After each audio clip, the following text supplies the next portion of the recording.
The last word. The eternal halls of heaven stretched infinitely in all directions, an expanse of light and silence where time was merely a suggestion. Metatron, the scribe of heaven, sat at his celestial desk carved from the bones of stars, his quill of pure starlight poised above a scroll that shimmered with creation's breath. God had spoken, not in words, but in silence, so profound it carved meaning into the marrow of reality. Upon the scroll, a single word appeared, simple, unassuming, yet heavy enough to tilt the scales of existence. It glowed faintly, a heartbeat in ink. Metatron lifted the scroll and bowed his head, his countless wings folding around him like a cocoon of reverence. "Deliver this word," came the silent command. Without hesitation, Metatron descended. The world was loud. The weight of mortality pressed down on him the moment he stepped into the human realm. He took the guise of a man, broad-shouldered, draped in a coat that swallowed the light. His eyes, pale and luminous, marked him as something otherworldly. Around him, a city burned, not with fire, but with the slow, smoldering decay of neglect and despair. Graffiti scarred broken walls, smoke rose in lazy plumes from distant ruins, and sirens wailed like lost souls in the night. Metatron walked unnoticed, his boots crunching on shattered glass and forgotten dreams. In an alleyway, he found her, a child no more than 10, sitting on a damp cardboard sheet. Her hair was tangled, her cheeks smudged with soot, but her eyes were sharp, filled with a spark that refused to die. She looked up at him. "You're not from around here, are you?" Metatron knelt, the edges of his coat pooling on the dirty ground. "No," he said simply. The child squinted at him, her small hands clutching a ragged teddy bear. "Are you an angel's?" He hesitated. "Yes." The child nodded solemnly, as if that made perfect sense. "Then why doesn't God stop all this?"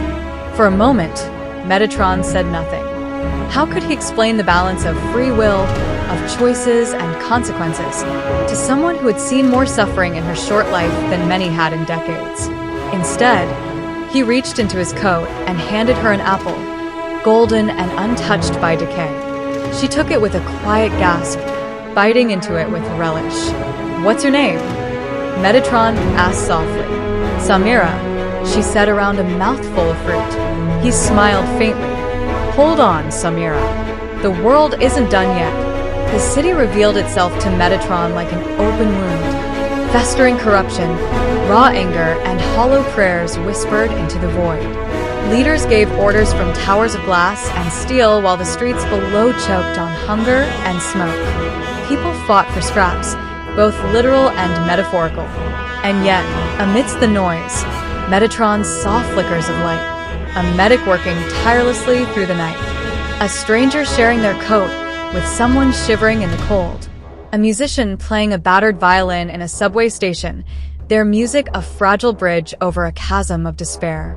But for every act of kindness, there was cruelty, violence painted across alley walls, greed suffocating entire districts. Metatron stood atop a crumbling bell tower, clutching the scroll to his chest. The word burned against his palm. In the ruins of an ancient cathedral, he met another. Azazel, once an angel, now a shadow, a silhouette with sharp edges and smoldering eyes. "You've come to deliver a word," Azazel said, lounging against a cracked altar. "I can smell it on you." Divine ink. Sacred breath. Metatron remained still. "You know my purpose." Azazel smirked. "Why bother, brother? Humanity doesn't want salvation. They had Eden and chose exile. They had prophets and chose silence.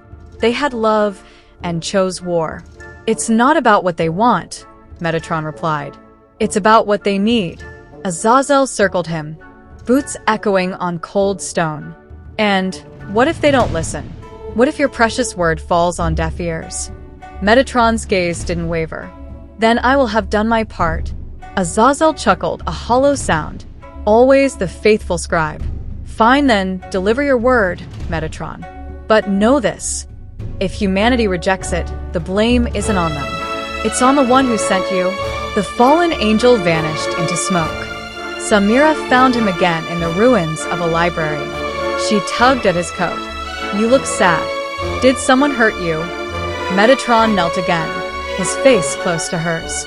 "Do you believe things can get better, Samira?" She thought for a moment, her small brow furrowing. "I think someone has to believe. Even if everything feels broken. Even if no one else does. Someone has to." Metatron closed his eyes. The weight on his shoulders lightened. He called them. In a great square, amidst flickering streetlights and cold winds, people gathered. Some came out of curiosity, others out of desperation. Leaders, soldiers, beggars, mothers, children, they all stood together, their breath visible in the chill night air. Metatron stood at the center, scroll in hand, light radiating faintly from his form. He spoke. The word, compassion.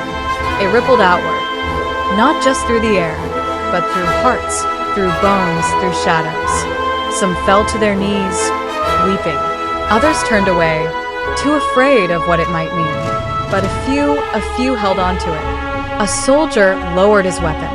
A politician drafted a law to heal rather than harm. A mother hugged her child a little tighter. Metatron returned to heaven. Samira planted a small sapling in the ruins of the city. The world didn't change overnight, but somewhere, compassion bloomed like a fragile flower in frost. And it was enough. For now.